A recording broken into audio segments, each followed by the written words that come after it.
Bonjour. Dans cette leçon, nous allons nous exercer sur le critère de divisibilité par 4. On rappelle qu'un nombre divisible par 4 est un nombre dont le reste de la division euclidienne par 4 est égal à 0. Mais il n'est pas nécessaire de diviser un nombre par 4 pour savoir s'il est ou non divisible par 4. Il existe bien un critère qui nous permet de le savoir. Il suffit de vérifier si le nombre formé par les deux derniers chiffres est divisible par 4. Par exemple, pour savoir si 1412 est divisible par 4, il suffit de vérifier si 12 est divisible par 4. 12 étant bien le nombre formé par les deux derniers chiffres. 12 est égal à 4 fois 3, donc 12 est divisible par 4. Et par conséquent, 1412 est divisible par 4. Exerçons-nous avec ces quelques exemples.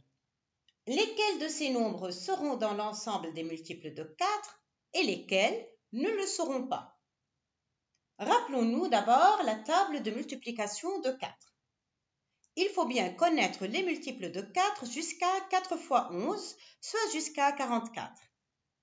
Mais des nombres à deux chiffres, il y en a jusqu'à 100. Devrions-nous retenir tous les multiples de 4 jusqu'à 100?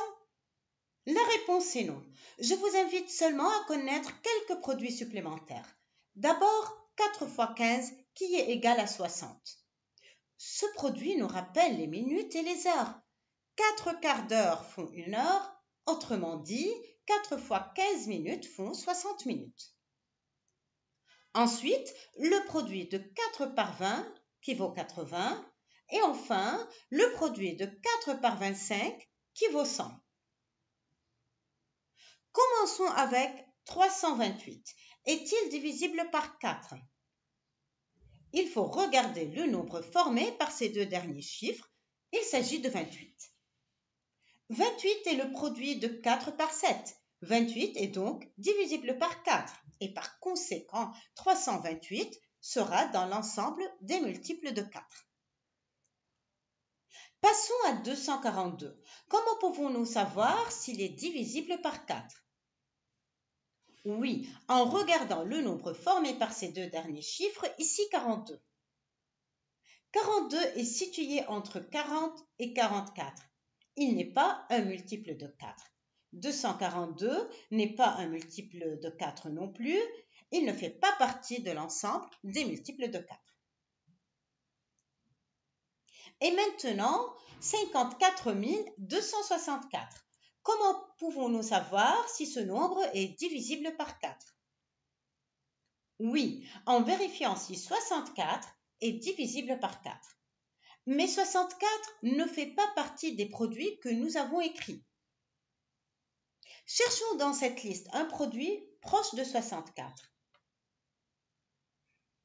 Oui, 60.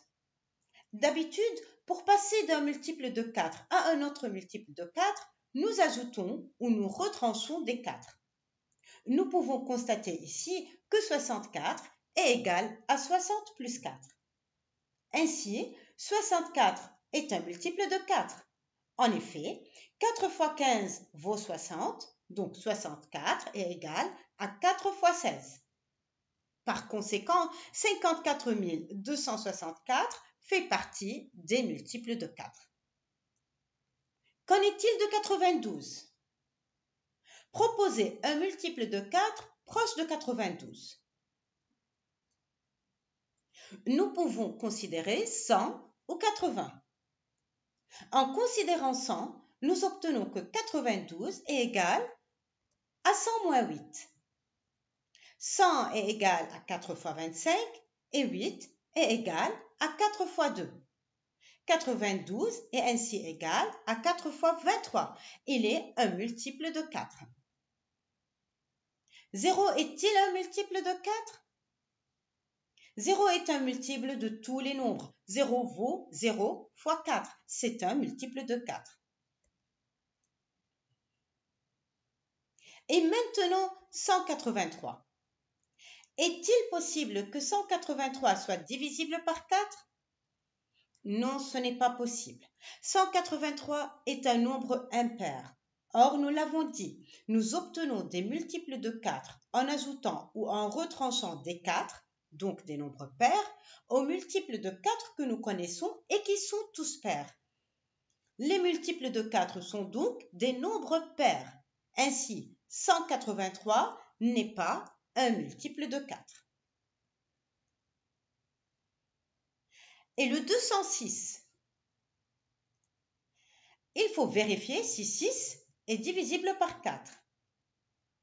6 vaut 4 plus 2, il n'est donc pas multiple de 4. Enfin, le 594. Je vous laisse y réfléchir et répondre en commentant à cette vidéo. Merci.